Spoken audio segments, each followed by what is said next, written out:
हो चुका है कल की अवतार का जन्म। दोस्तों, कलयुग का दौर जारी है और ऐसा कहा जा रहा है कि ये युग अपनी चरम सीमा पर चल रहा है। लेकिन आप सबको ये भी पता है, कलयुग में भगवान विष्णु अपने कल की अवतार से युग का अंत कर एक नई शुरुआत करेंगे। लेकिन क्या आपको पता है कि भगवान विष्णु ने अपना कल की अवतार ले लिया है? जी हाँ दोस्तों, कल की पुराण के अनुसार कल की अवतार कलयुग व सतयुग के संधिकाल में होगा। ये अवतार 64 कलाओं से युक्त होगा। पुराणों के अनुसार उत्तर प्रदेश के मुरादाबाद जिले के शंभल गांव में विष्णु यश नाम के एक ब्राह्मण निवास करेंगे, जो सुमति नामक स्त्री के साथ विवाह करेंगे और कल्कि उनके घर में पुत्र होकर जन्म लेंगे और अल्पायु में ही वेदादि शास्त्रों का पाठ करके महापंडित बनेंगे। उसके बाद वे जीवों के दुख से कातर हो महादेव की उपासना करके अस्त्र विद्या प्राप्त करेंगे, जिनका विवाह बृहद्रथ की पुत्री पद्मा देवी के साथ होगा। और तो और भगवान कल्कि देवदत्त नामक घोड़े पर सवार होकर संसार से पापियों का विनाश करेंगे और धर्म की पुनः स्थापना करेंगे। वहीं दोस्तों, पुराणों के अनुसार भगवान कल्कि के अवतार को लेकर इस युग के अंतिम चरण पर भविष्यवाणी की गई है। अभी कलयुग का प्रथम चरण चल रहा है, लेकिन अभी से ही कल्कि अवतार के नाम पर पूजा पाठ और कर्म कांड शुरू हो चुके हैं। कुछ संघों का दावा है कि कल्कि अवतार के प्रकट होने का समय करीब आ गया है और कुछ का तो ये भी दावा है कि कल्कि अवतार हो चुका है।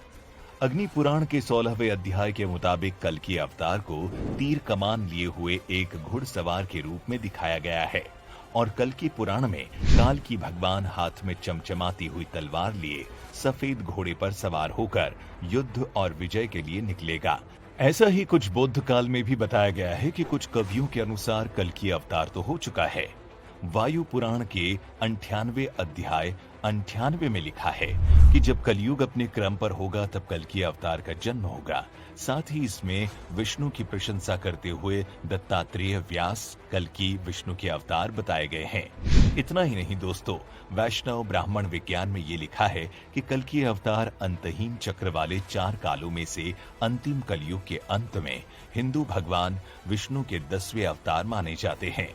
जब भगवान कल्कि देवदत्त नाम के घोड़े पर बैठकर अपनी लपलपाती तेज धार तलवार से दुष्टों का संहार करेंगे और उसके बाद सतयुग का प्रारंभ होगा। इस अलग अलग पुराणों के साथ अब आप मत्स्य पुराण के अनुसार भी ये समझ लीजिए कि द्वापर और कलयुग के वर्णन में कल्कि के होने की बात की गई।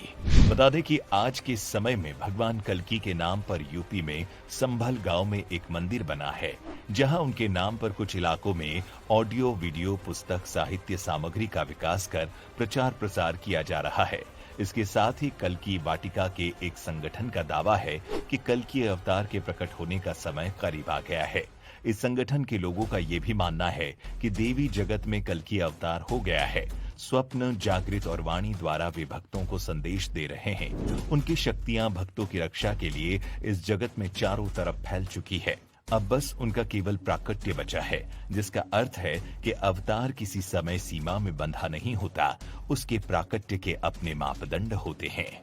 पुरानी मान्यता के अनुसार कलयुग 4,32,000 साल का है, जिसका अभी प्रथम चरण चल रहा है।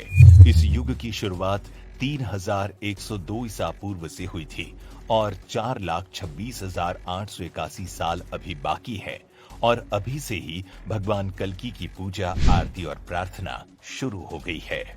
वहीं इन सब के विपरीत जैन पुराणों में कल्कि नामक भारतीय सम्राट का वर्णन मिलता है।